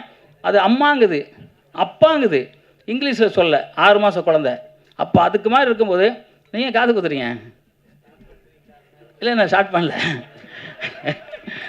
அதனால் அந்த தமிழ் வாழ்க, தமிழனா பிறந்தது சந்தோஷம், தமிழ் வாழ்க, தமிழ் வெல்க, வென்றே தீர்வான். நன்றி, ஜெய்ஹிந்த். நான் நடன இயக்குனர் ரமேஷ் கமல். எல்லா பத்திரிகை ஆசிரியர்களுக்கும் ஊடகத்துக்கும் எல்லாம் இங்கே வந்திருக்கிற நான் ரத்தத்துக்கு மேலே என்ன நண்பர்களும் இங்கே நிறைய பேர் இருக்காங்க. இந்த பாட்டெல்லாம் பார்த்துருப்பீங்க, மனசார நீங்கள் ஆசீர்வாதம் பண்ணுவீங்க நான் நினைக்கிறேன். நானும் நீண்ட காலமாக எனக்கு ஒரு நல்ல நண்பர் கிடச்சிருக்காரு, நல்ல ஒரு இயக்குனர் கிடச்சிருக்காரு, நம்ம பாலு சார். இல்லை உண்மையில் சொல்லப்போனால் ரொம்ப கஷ்டப்பட்டு பண்ணவான்னு சொல்லி சில பேர் சொல்லுவாங்க. ஆனால் நாங்கள் கஷ்டப்படல சார், ரொம்ப இஷ்டப்பட்டு தான் பண்ணோம் இந்த படம். அறம் செய் சார். ஒரு லொக்கேஷனுக்கு வந்து ஒரு லொக்கேஷன் பார்க்குறதுக்கு 10 நாள் 7 நாள் ஆகும் சார். அது மாதிரி ஒரு சாங் ரிஹர்சல்ஸ் பண்ணுறதுக்கு 3 நாள் 4 நாள் திருப்தி ஆக மாட்டார் டைரக்டர். அவருக்கு வந்து சாங்ஸ் வந்து சங்கர் சார் கிட்டே இருந்து வந்துட்டாங்களா, விசி குருநாதன் சார், சங்கர் சார் கிட்ட அவங்களோட ஹை மெஜனிக்கு வந்து ரொம்ப லெசனாக இருக்கும். எனக்கு ரொம்ப பேர் வாங்கி கொடுத்துருக்காரு பாலு சார். பாலு சாருக்கு ரிஹர்சல்ஸ் கொடுக்கும்போது நான் ஒரு 10 மூமெண்ட் கம்போஸ் பண்ணுவேன். மாஸ்டர் மறுபடி பண்ணலாமா, அதே இப்போ சரண சண்முகம் எடிட்டர் சார் சொன்னாங்க. அதுபோல் ரொம்ப அருமையான ஒரு இயக்குனர் சார். ஒரு கஷ்டமே எல்லாம் சொல்லுவாங்க, கஷ்டப்பட்டு பண்ணோம்னு சொல்லுவாங்க. சத்தியமாக நாங்கள் ரொம்ப சந்தோஷமாக ஒர்க் பண்ணோம் சார். இந்த பாட்டு நீங்கள் பார்த்துருப்பீங்க, எல்லாம் பாரிசி இருந்தால் தமிழ்நாடு பாரதியாரோட சாங்கு நடக்கிறதுக்கு அவரோட ஸ்டிக்கு பிடிச்சி எத்தனை ஹோமர்ஸ் சொன்னால் அத்தனை ஹோமர்ஸ், அதுக்கே ஒரு படமே எடுத்துருக்கலாம். அதே மாதிரி நான் என்ன லொக்கேஷன் வேணாலும் சரி சார், நீங்கள் பார்த்துருப்பீங்க, வாடா வாடா வந்திர தேவா, சோக்கிதானி, விஜய் அஜித் சாங்கு ஸ்டாப் பண்ணி எங்களுக்கு கொடுத்துருக்காங்க சார். அதுக்கே நீங்கள் ஒரு தட்டலாம் தயவு செய்தி.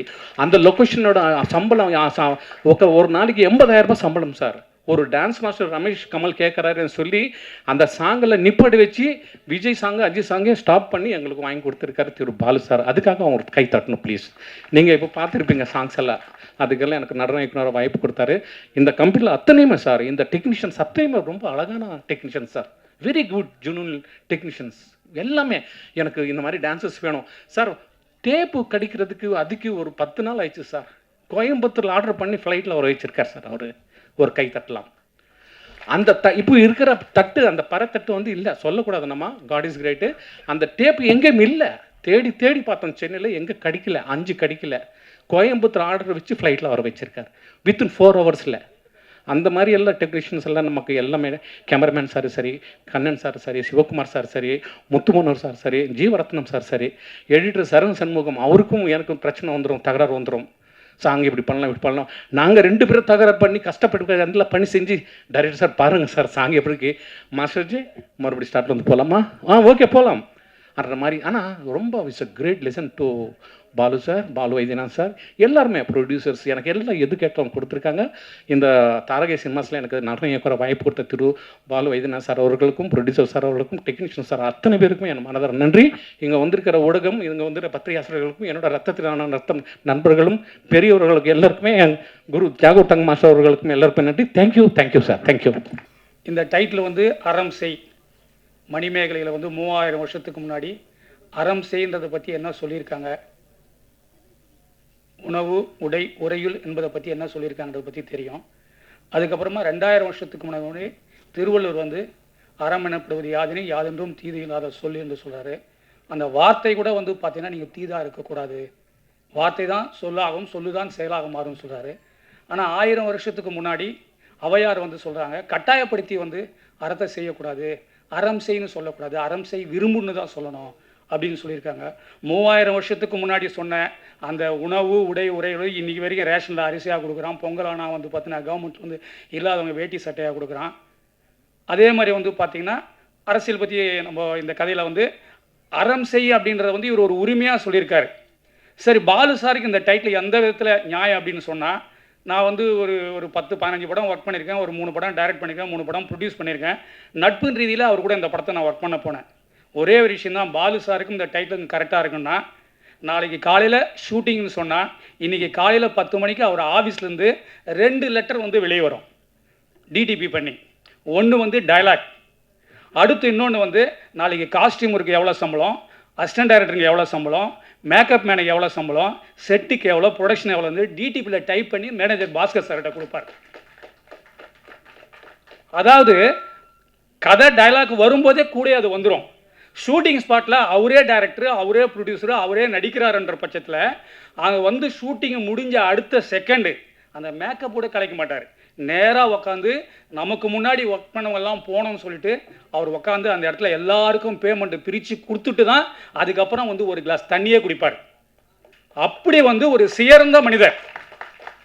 ஆனால் எதுக்காக இந்த வார்த்தையெல்லாம் சொல்கிறான், சினிமாவில் வந்து இவ்வளோ விசுவாசமாக இருந்தவர், அவருக்கு நடந்தது எல்லாமே இந்த சினிமாவில் சங்கத்தின் ஆர்ப்பாட்டம், தனிப்பட்ட இடத்துல அவ்வளோ பிரச்சனைகள் நடந்திருக்கு. எதுக்காக இதெல்லாம் சொல்கிறேன்னா, ஒரு 2 உதாரணத்தை சொல்லி என்னுடைய சின்ன உரையை முடிச்சுக்கிறேன். ஒரு ஷூட்டிங் ஸ்பாட்டில் வந்து இன்றைக்கி 50 பேர் தேவைப்படுது, நாளைக்கு 50 பேர் தேவைப்படுது. கம்பெனி ஆர்டிஸ்ட் 25 பேர், ஜூனியர் ஆர்டிஸ்ட் 25 பேர் எடுத்தாச்சு. ஷூட்டிங் ஸ்பாட்டில் யாரோ சொல்லிட்டாங்க, நடிகர் சங்கத்தில் எடுக்கணும்னு சொல்லிட்டாங்க. பெப்சிலேருந்து வந்துட்டார் சாமிநாதன் சார், ஷூட்டிங்கை நிப்பாட்டிட்டார். கை கால்லாம் அப்படி எவ்வளோ காசு, தனி மனுஷன் ஒருத்தன் போராடி படம் எடுத்துகிட்டு இருக்கான். நான் பேரே சொல்லிட்டேன், உங்களுக்கெல்லாம் தெரியும் எவ்வளோ கஷ்டம்னு சொல்லிட்டு. அதே மாதிரி வந்து பார்த்தீங்கன்னா திருமலைசில் ஷூட்டிங் மேனேஜர்கிட்ட சொல்லிட்டு மேனேஜர் வராமல் போயிட்டார். யாருடைய தவறு? ராஜன் நடித்து முடிச்சுட்டு சாப்பிட்டு ஒரு 1 hour ரெஸ்ட் எடுத்து நான் கிளம்புறேன் போயிட்டேன். கீழே அஞ்சனா கீர்த்தி எல்லாரும் கூப்பிட்டு வந்து வச்சுருக்கோம்.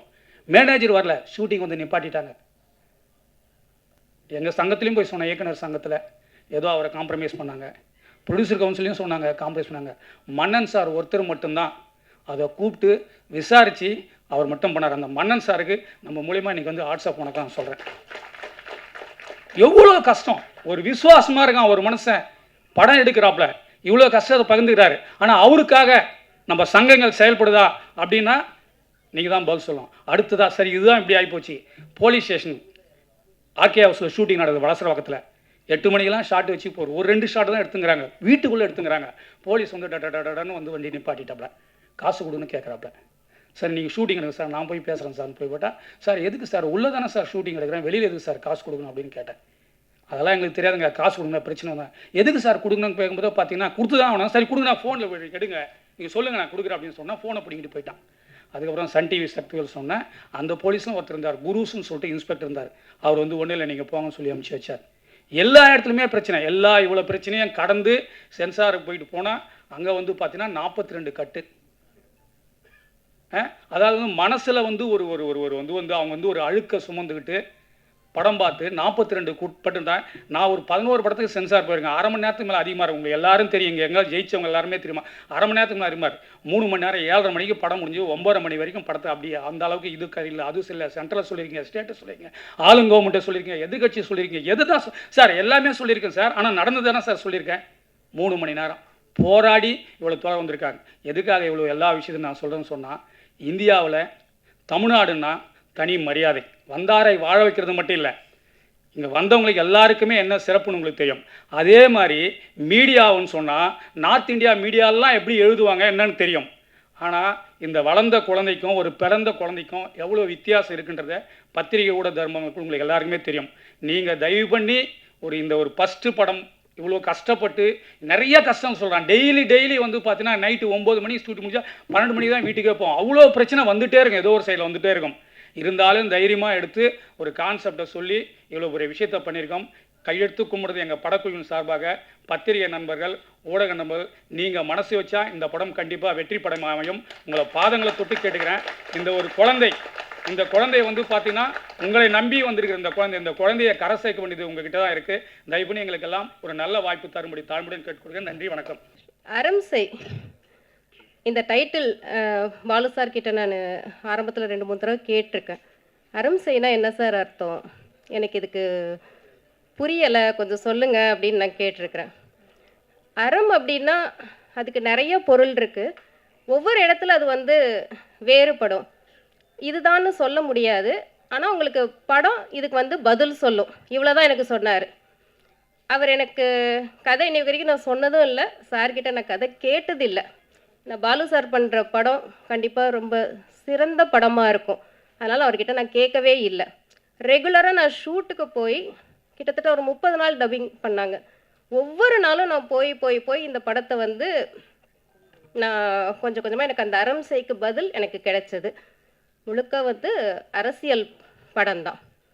நார்மலாக எனக்கு அரசியலில் பெரிய இன்ட்ரெஸ்ட் இல்லை, ரொம்ப அதை நான் தெரிஞ்சுக்கணுன்னு ஆசைப்பட்டதும் நான் இல்லை. அதிகபட்சம் அரசியல் அப்படின்னா பெருந்தலைவர்கள் காந்தி, நேரு, காமராஜர், அவ்வளோதான். அதுக்கு மேலே இப்போனா ministers, chief minister, prime minister, இவ்வளோ தான்.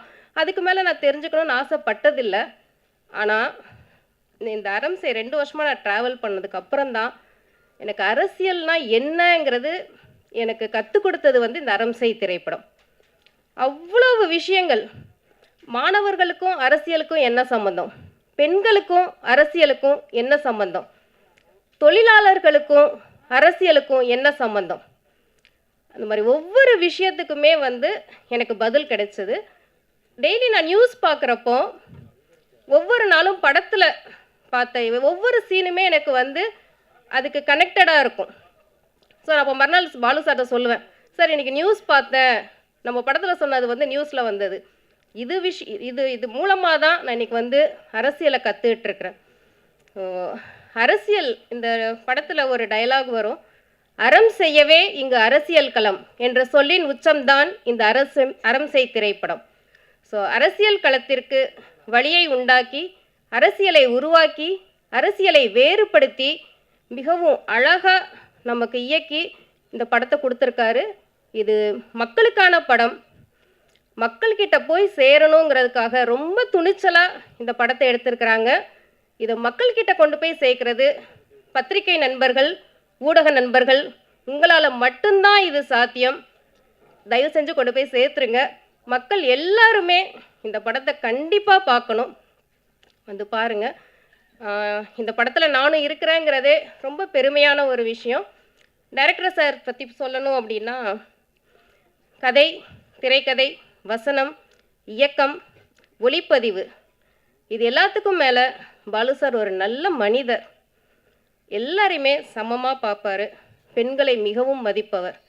அவருடைய டெடிகேஷன், ஹார்ட் ஒர்க், விடாமுயற்சி, நாட்டு மேலே இருக்கிற பற்று, சினிமா மேலே இருக்கிற லவ், இது எல்லாத்துக்கான பலன் இந்த அறம் செய் தொடக்கம் மட்டும்தான். அவருடைய பாதைகள் இன்னும் ரொம்ப தூரம், நிறைய நல்ல படங்கள் மட்டும் கொடுப்பாரு. ஸோ இவ்வளோ பெரிய வாய்ப்பு கொடுத்த பாலு சாருக்கு என் மனமார்ந்த நன்றியை தெரிவிச்சுக்கிறேன். நன்றி, வணக்கம். பைலோன் தான் சொன்ன விஷயத்துக்கு ஒரு பதில் சொல்லிடுறேன். அது பதில் இல்லை, ஒரு தெளிவுபடுத்திடுறேன். நாங்கள் அரசியல் பேசவில்லை, இது அரசியல் படம் தான். பட் நாங்கள் அரசியல் பேசவில்லை, இப்பயே நான் சொல்லுவேன். ஏன்னா இந்த படத்தில் வேலை செஞ்ச எல்லாருக்குமே அடுத்த வாழ்க்கை இருக்குது. அது என்னன்னு உங்களுக்கு புரியும், அதனால் அது விளக்க விரும்பலை. என்ன காரணம் அப்படி சொன்னாக்கா, அஞ்சனா கீர்த்தி இந்த படத்தில் மெயின் ரோல் பண்ணியிருக்காங்க, முழுக்க முழுக்க அரசியல் பேசியிருக்காங்க. ஜீவா நீட்டை பற்றி பேசியிருக்காரு. மற்ற எல்லாருமே அந்தந்த கேரக்டருக்கு ஏற்ற மாதிரி பேசியிருக்காங்க. திருச்சி சாதாரண பேசியிருக்காங்க, பைலோன் சார் கூட பேசியிருக்காரு. எல்லாருமே நடிகர்கள், அவங்களுக்கு கொடுத்த கதாபாத்திரத்தை சரியாக பண்ணியிருக்காங்க. நான் இயக்குனராக இந்த படத்தை இயக்கியிருக்கிறேன், அரசியல் பேசலை. நான் இயக்குனர், அவங்க நடிகர், அவங்க நடிகை, மற்றவங்க தொழில்நுட்ப கலைஞர்கள். இந்த படம் தான் அரசியல் பேசும். அடுத்த படம் நாங்கள் வேறு லெவலுக்கு போயிடுவோம். இதுதான் அதுக்கான பதில். அடுத்து நான் ஒரு விஷயத்தை மட்டும் முக்கியமாக பத்திரிகையாளர்களுக்கு சொல்லிடுறேன்.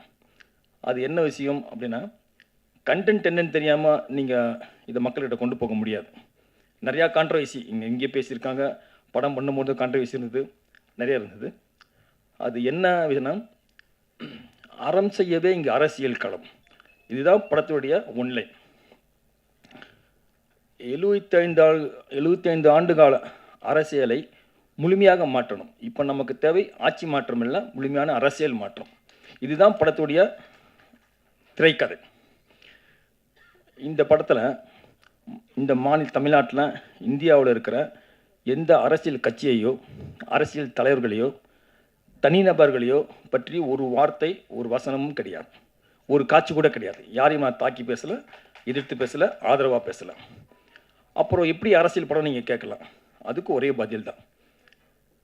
75 ஆண்டு காலம் இந்த நாட்டை மாறி ஆண்ட அரசியல்வாதிகளை, மாறி ஆண்ட அரசுகள் மக்களுக்கு எதிராக எடுத்து வச்ச விஷயங்களை நாங்கள் பேசியிருக்கிறோம்.